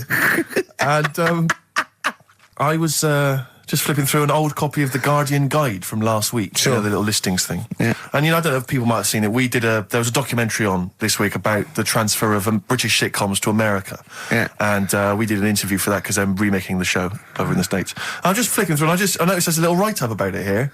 And it says, blah, blah, blah, blah, blah, and it says, quoting me, it says, "We don't care if David Brent becomes a woman," burbles Steve Merchant, eyes bulging with imagined riches. No, my eyes bulge normally. That's not me being greedy, that's you know just that me. thing I did on it when I sort of like rub my fingers together and do that stupid Brent... People take that seriously. I know. Yeah. It's extraordinary. Oh, some people got it, but I think it was something in the paper the next day said Gervais's mannerisms could have been transferred as dollar signs Well, I was doing it sarcastically. I was Exactly. doing it like that. I was pretending that I just cared about the money. Yeah. So, irony, you see, people say Americans don't get irony. Most people here don't get irony. Absolutely right. That's why they think this show's rubbish. Yeah, I know. We fooled them. Yeah. We've had the last laugh. We Exactly. think it's really good. Exactly. Carl, come on. Let's have some news. Let's do some proper radio. Have you? All your news comes from Anna Nova, doesn't it? That's What will where Dr. Fox I do got about now at 2 o'clock? He'd do some amusing Some news. too. It's coming up for 2, and here is the news with Karl Pilkington. Well, like I said, it's just headlines and that. I don't bother reading on if I No like point. the headline. And it's all from You get Anna the Nova, story. not from a newspaper or. It's not made up or anything. These No, are real okay then. Well, headlines, so- let's see. Okay, imagine Trevor McDonald doing this. These are real news headlines. Okay then. Wow, they're real to Carl. Okay, here we go. And here is the news with Karl Pilkington. Bong. Man hid in wardrobe to avoid work. Yeah, good. All right. Bong. Teenager gets stuck in washing machine. Bong. Dutchman has 2 right feet. Bong. Cow hit by train lands on farmer's wife.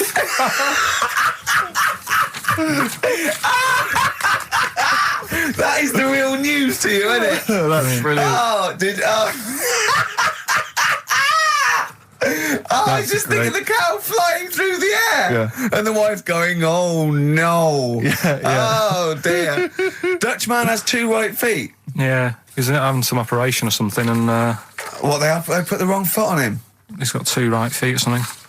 Well, maybe it was only a right foot that was available. Good dancer.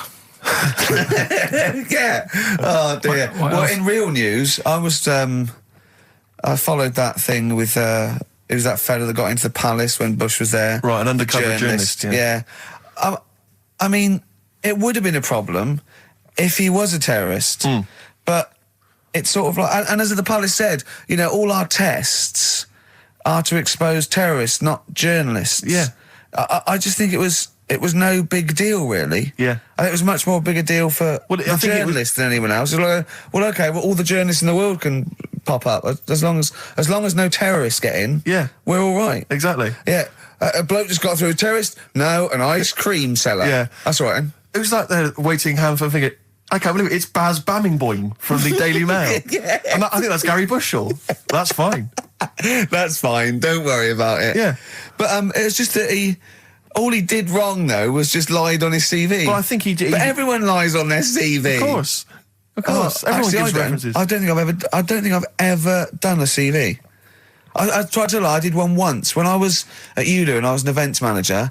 I applied for a job at Radio 1 for events manager. Didn't even get an interview. Yeah. So I just stopped the CV lark. Sure. No, I just, you know. The one knocked back and that was Exactly. it. Yeah. No, yeah. So You've lied on your CV, have you, Carl? Yeah, loads. Yeah. It's just it's like someone from Little Britain. Yeah, no. Yeah, loads. Yeah, go on. Come on. there was one Radio, when come on. there was a job going at Granada. In fact, this isn't even lying, and I still didn't get the job. Go on. right? But Well, you Granada, don't get a job just because you don't lie. It's not. Have you lied? No, you got the job. Yeah.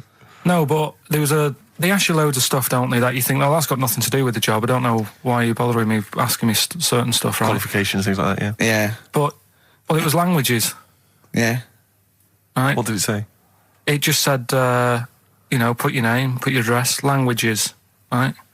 And, What? Oh, yeah. And I What, just- you don't speak any other language, do you? well, I just thought English, quite good. You didn't. No, I did. Honestly, asked Suzanne. I think you told me this before. Did you really put English quite good? Yeah, honest to God. Didn't hear back. Well, you know what they meant now. That you know what your error was, don't you? Are you fluent in French, German, Chinese? Yeah, but I didn't want them to think I've got loads of big words and that. Do you know what I mean? Well, I don't use loads of big words and stuff. No, they There's meant. no Do you point. speak any other languages? It's any other languages, Carl, not the They one your assume that native you can language. speak English because you're filling out a form. Yeah. Oh, well, it's like language is none. They assume you can speak something, and they'd probably think it was English. And to put quite good when you are English. Yeah. English is your first language. Yeah, I'm quite good at it. I see your point now. It's true though, isn't it? I'm not sure quite good is accurate. No, poor. English, weak. poor. Weak. You didn't get the interview, no? What did Suzanne say when you told her you'd put that? She just laughed. It was Really? too late. It was too late to do anything. How's her hair? Do you want to talk about it? Right, she's off today, so... Is it alright, is it? Oh, she's listening, you mean? She's at home today. But it's probably alright now, isn't it? Because a bad hair day, it doesn't last. It'll be nice. It'll be a little nice, not today. You're scared of her, aren't you? No. I mean, I don't want to... You've learned your lesson that, you know, you can't talk about people like that because it upsets them. Well, plus I can't do it all now because we're doing Pulp Fiction later and it sort of involves her head. So... Brilliant. So excellent. There's me thinking that you're being considerate. Yeah. All worried about... You don't want to use up the material until later. Play a record. Wild is the Wind by David Bowie from station to station on XFM 104.9. Adverts. XFM. Travis, beautiful occupation. What's the best job you've ever had still, Carl? Talk about occupations. It is still paper round.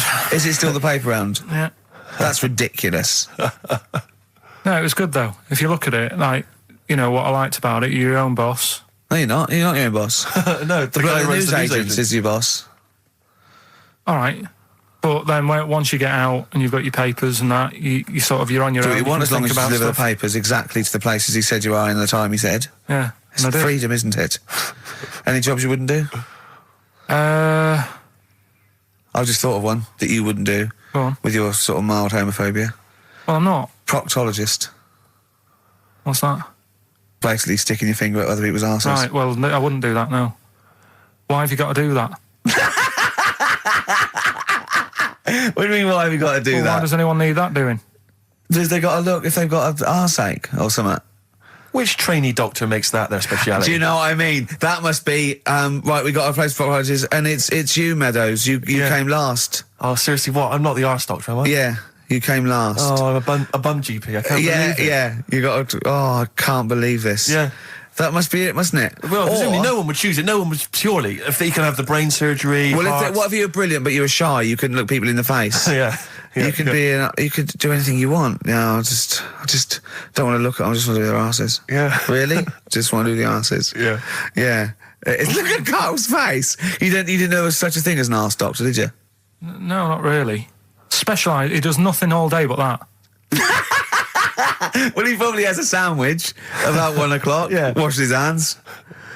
What do you mean he does nothing all day but that? You don't say that about a brain surgeon or thoracic surgeon, do you? No, but that all day. That's not good, is it? I love the fact that I can blow his mind. Yeah. With just things that people take for granted. A dentist just looks in mouths all day. Yeah, but that's a bum job. Just think of that. Oh. So what do you need to know then there? It's a lot to know. You got to have nice nails. Yeah. No rough edges. Well, you'd be alright, because you got that job handing out biscuits to the old people because you had nice hands, didn't you? So, yeah. And I know a lot about biscuits. I know my biscuits. Do you? Yeah, I know which ones they like and that. Do you? What do they like? What do old people like? Bourbons, rich Do they tea. really? Because that's my least favourite. I would never eat a bourbon. I could be starving and I wouldn't eat a bourbon. If you want to let us know what your favourite biscuit is, then email in Ricky.Gervais at XFM. But I'll tell you what, with all them eating biscuits, I bet they get arse problems, don't they? So you could double up, couldn't you? You could be handing out biscuits in the morning and checking out. So why would you go and have that done then? What sort of problems then? What do you mean? Loads of problems. Like what? Prostate. And they've got to go there. They have to like have a little, you know. Well, there was that. I told you that story. That bloke. It's not an apocryphal tale because it's about an orderly's report, and this is the bloke that filled out the form of what happened. He went into hospital basically with a sauce bottle up his arse, and on the report, he said obviously, you know, pleasuring himself using a sauce bottle.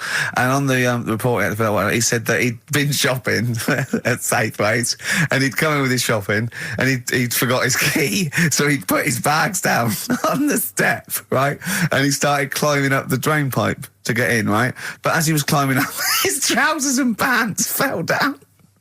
He slipped and fell, and the sauce bottle went up his arse. And the orderly said this story would be somewhat believable if Safeway sold their sauce bottles with condoms already attached. That was like a game of Kaplunk.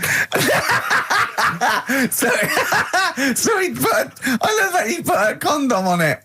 I wonder if that was so he didn't want to get an infection from it, or he wanted to use it on his chips later. So waste not, want not. Talking of arse, Rockbusters. We should give those clues again because we're not getting many right responses here. Let's give them once more. Do you know what I think? Because the mentalists out there get his clues and they're rubbish. So I think his clue must be so way off. I know. That it's something wrong. Do you know what a pun is, don't you? You can't change the word. You can't have, he's bald and he rides a bike. Who's that? Bicycle Stipe. That doesn't count. It's got to be Michael Stipe for it to be correct. It's got to be Michael Stipe, yeah? All right, well, the most we've got 2 right, right? So let's hear the clues again. All right. First one was, I'm going to the northeast. What are you going there for? S. It's a band or an artist that starts with S, right? I'm going to the northeast. What are you going there for? Second one, she's related to the man in the lamp, right? That's G. Band or an artist. The last one, the Jamaican fellow would love to live there. It's a bit pricey though, right? DS. Right? DS. DS. Email in or text in. ricky.gervais@xfm.co.uk. Or on the text, 83XFM. Right? Bob Dylan. Dylan's, of course, playing in London this week. Yeah. And good luck it's to a him. classic. Bob Dylan, It's All Over Now, Baby Blue from 1960-something. Bit of trivia for you, Steve. Go on. That is the last record we ever played on the old XFM before we were fired. I bet that was a moving moment for about 8 people.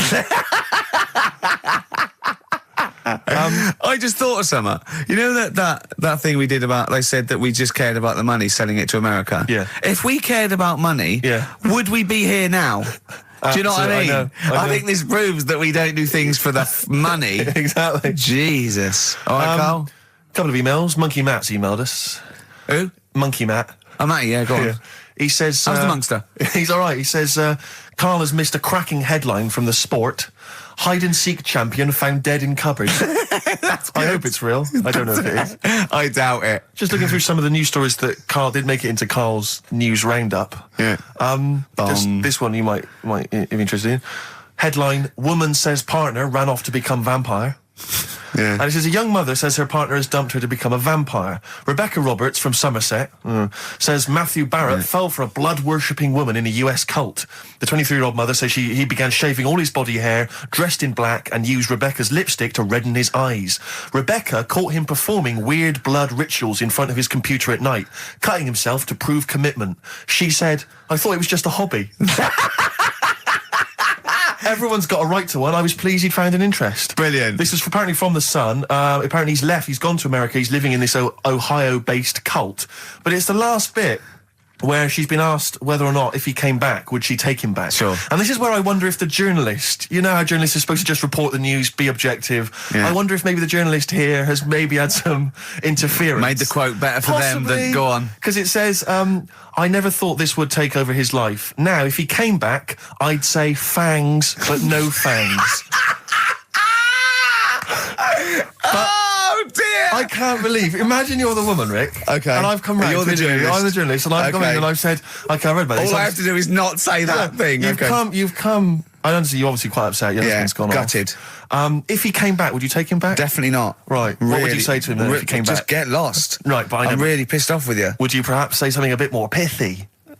Not in this situation, no. You're upset? He cuts himself, he drinks blood, he's left me. Sure, Sod off. I'm not interested, mate. Because I tell you what. Go on. I mean, I like what you said there, but I wonder if we could condense that a bit more. If he came back, would you say... Go away. Would you ever say something like, thanks, but no thanks? No, because it makes it flippant, because I'm really angry. I know you're annoyed. And I'm upset, so I wouldn't say... I certainly wouldn't say thanks. I might say no thanks. But what if you sort of said it like aggressively, like you're giving him the finger, thanks, but no thanks? Like you didn't really mean sort it. of sarcastically? Sarcastically, would you possibly say I might say thanks, but no thanks, and that'll be it. And that's and I'd leave it there. I'd never change that. Sure. I'd never change those words. Can I ask you a question? Go on. Do you like puns?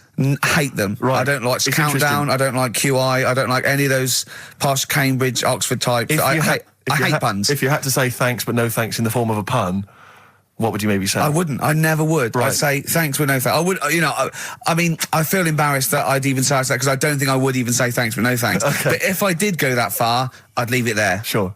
So, have you ever noticed, as I have, go on, the similarity between the word thanks and fangs? Not really. It's only very similar. Not Thanks, really. fangs, FTH. There's a K. Fangs very much. G. It's A and S. Well, the A, the N, and the S, but that's about it. Would you agree it sounds marginally similar? Yeah. Is it possible you might one day say fangs but no fangs? I wouldn't know. Right.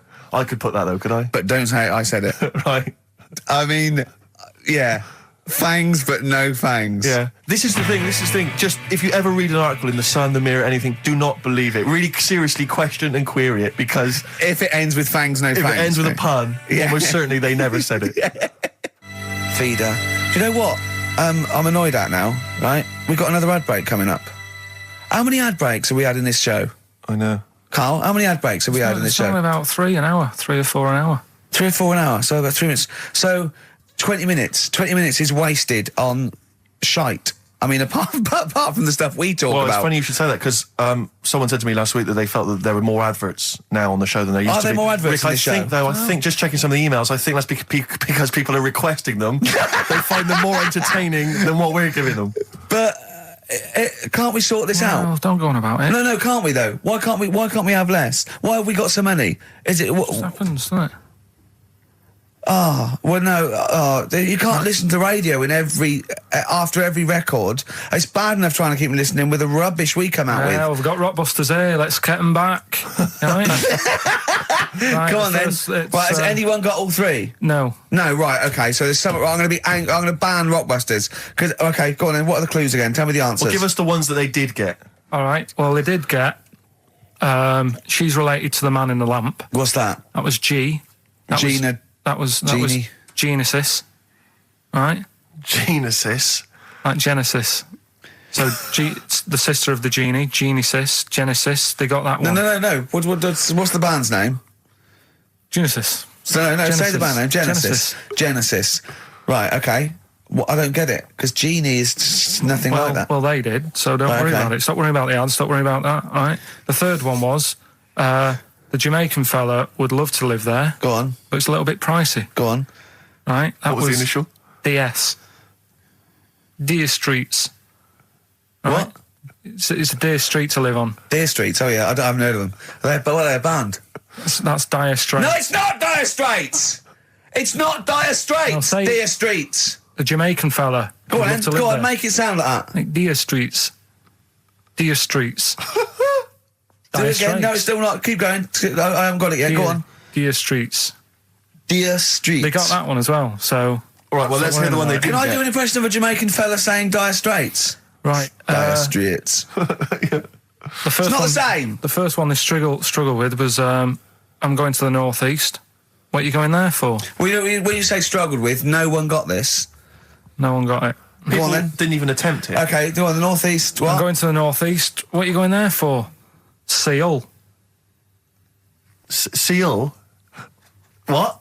Hull's up in the northeast, isn't it? Hull is, yeah. Hull, yeah. Yeah, so I haven't heard of them either. Is that a seal, right? So that works. Who's Seal? Seal. Oh, Seal. Yeah. What's that got to do with the north, though? Seal. That's the way I'd say it, isn't it? Okay, that's the end of Rockbusters. Unbelievable. That's the end of Rockbusters. I can't believe we even brought it back, Rick. Right. I'm serious. That's the end of Rockbusters. Can I be honest with you? Go on. I'd love to hear some adverts now instead of that. Well, hang on so would I. Adverts are better than that. I'm just saying, Laura. Doesn't matter. Laura's the one with. Well done, Laura. Right? She only got 2, but we'll give her that. Yeah, just play the ads. I'm actually looking forward to the ads. Really looking forward to it. I hope there's a microphone. Black Rebel Motorcycle Club. We're all in love on XFM 104.9. Sorry about Rockbusters. That's the end of it, definitely, because it was dreadful. Do you know what I mean? It's not. Do you know what I mean, Steve? Yeah. It's quite funny, but that was awful. I mean, we've apologised for that quiz so many times. I know. We've given it. I think it's 2 comebacks. Like it though, don't they? No, they don't like it. They don't like it because it's like it, that's too. That's people. No. That's the end of that. Less adverts next week. Sort that out because it's awful. 20 minutes of adverts. Do you know what I mean? It's not what people listen for. So, right, redeem yourself. Have you got the film thing you're in? Right, yeah, I'm in a film. It's Pulp Fiction this week. Right. Right. changed it a little bit, tweaked the storyline a little bit. Okay. It's just To make it better, yeah. It's just do you know I've talked about Suzanne's hair and that? Yeah. About when she got it cut, didn't like it and that. Yeah. So it's sort of about that. Listen to it. There'll be a question at the end. You can win some good stuff. Yeah, well. Right. So, and this is the scene where they're in the restaurant. Do you know when they're about to do the robbery? Yeah, play So it. it's not a restaurant. I've changed that. It's a barber's. Right. All right. Okay. All right. There you go then. Is there going to be a question after this? Yeah. Stay there. Okay. Right. Girlfriend came in here earlier. Had a haircut. I'm not happy with it. Look at the state of that. Well, don't laugh. Yeah. I mean, I don't want to cause any fuss, but just want you to sort it out. Afraid I can't do that. Well, you can do that because it looks a mess. Look, my friend, this is just where you and I differ. Well, you've got to do something because look at it. When she came through the front door at home, I thought Dave Hill out Slade had walked in. Funny, I was thinking the same thing. Look, I don't want to cause any problems or anything. She hasn't even seen it properly yet. She sort of had it cut and came straight home and didn't look at it. Suzanne, just look in that mirror. Look what they've done to your head. God damn it, what is it? Suzanne! We're not gonna do anything stupid, are we? I'm the manager here. There's no problem. What do you mean it's not a problem? Look at the state of her hair. Be calm, cooperate, and this will all be over in a minute. I want to go home. No, we're not going anywhere until they've sorted your hair out. I'm not walking home with you with your hair like that. It's embarrassing. So let's just get it. You die. No, forget having it dyed. Just get it cut. Colour's not a problem. Just sort it out. Just get rid of. Let's see what we can do. Right. Good. Look at it. Look at the state of it. I'm trying real hard. Suzanne, just keep your head still there so you can. Just hang in there, baby. You're doing great. I'm proud of you. Just sort that bit out there. Just put that.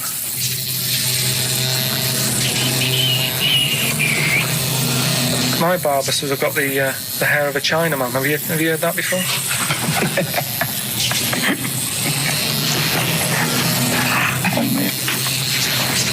What? What's so funny about that? Is it serious or what? Freaking me out. If my answers frighten you, you should cease asking scary questions. It's almost over. There you go. No, it's not brilliant, but that'll have to do, won't it? I reckon we'll have to buy her a hat on the way home. Yeah, that's probably a good idea. Do you think Suzanne's listening? It's all right, isn't it? I like the fact that in that she's represented with a sort of dimwit southern accent. Yeah. Your girlfriend. So I'm sure she'll have appreciated that. All right, It was nice, yeah. It was a nice. I don't know what kind of copyright infringements that was made. Yeah. Well, Right, well, the question is, what did I say is odd about my hair? odd about your hair. Yeah. Yeah. Oh well, All yeah. right. Fans of the show will know that already, I'm sure. Yeah, so email in, ricky.gervais@xfm.co.uk or, just email, actually. Yeah. Bored? Right? Yeah. You can win some tat. The usual address. That is a beautiful record. Yeah, this is Thunder Road by Bruce Springsteen, as recorded by Badly Drawn Boy. You'll enjoy it. Good job. Badly Drawn Boy doing his version of Bruce Springsteen's Thunder Road. Good effort. XFM 104.9. Tricky song to do a good version of, but not Good bad. effort. Not bad. Badly. Tell you what, who's also made a good effort? Go on. Stephen Gunning of Tooting. He's correctly identified that Carl's hair is like that of a Chinaman's. Or it was. Yeah, many other people have emailed in saying, how can we know what your hair's like? Because you are a bold mank. Yeah. So people have correctly... Is our language okay on this show in general? I've told you that, to be careful on that. Yeah, why don't you try putting some effort into it as you get Mondays off for this 2 hours? You come up with Rockbuster clue that no one can get because it was impossible. It wasn't even a clue. Yeah. I've got your headlines. I've done Pulp Fiction, right? I taught you about that fella, the builder fella, and his eyes and that. You don't even know what you're talking about. You don't even know what you've taught me. It's sort of like you borrow information. It's like one of those things that, what are those things called? Read write once, read many. You can just pass it on, then it's Yeah. One of those CDs you can just play once. Well, it struck me that is you and information. It goes in. If you tell someone once, it's like you've lost it. It's like passed the parcel with knowledge. It's gone now. You don't even remember what you told me. A chain letter. What? You mean chain letter, don't you? Shut up. It struck me when we were listening to his phone call to you at the very beginning of the show. I don't know if you might have missed that, but basically it was a message that Karl left for Ricky. But about halfway through that message, there was the feeling, I don't know if you noticed, but like the words started to fall apart. It was like he wasn't going to make it. Every time Karl opens his mouth, it's the equivalent of walking across one of those rickety bridges in Indiana Jones. That you might not make it to the other side. I know, yeah. Oh, look at him. Anyway, we've had a few laughs and we've had a few insults. Yeah, but, so we'll try and honestly, I'll try and sort out something else as opposed to Rockbusters next week. Mm-hmm. Less adverts, I think. Ideally. What else? Oh, better chat, better music, better presenters. No, come on. They got rid of Monkey News. What's it? Oh, is there no Monkey News? No, it's gone on this week. Don't talk. There must be some Monkey News. It's not like it's real news. You tell us stories about chimps from the 18th century. It's not. Don't give me nothing happened this week. You just didn't look at the internet. Did look. And there's no news. Nothing happened. There was one little bit of Monkey News about how you can now buy tea that's been picked by little chimps because it tastes good. Right. That's what they're saying. Right. Why does it taste good? What do they do to it? I don't know. It just annoyed me. Is it those chimps from the PG Tips Act? Well, that's the annoying Are thing. they dressed up, having funny conversations? But like that's in a the house thing. somewhere? Everyone made a fuss about, that's cruel making them pick a piano up. Yeah. If I was a chimp, I know what job I'd prefer. Sure. Do you know what I mean? Doing removals rather than standing in a field picking tea and that. Yeah. I love the fact that he probably thought that was a documentary. Yeah. He thought it was a trailer for a Channel 4 programme. Oh, we'll be back next I've week. got a little treat for them. Right, that winner of the DVD, watch the behind-the-scenes footage because you see Karl's little round head. So they're enjoying that. Who won that, by the way?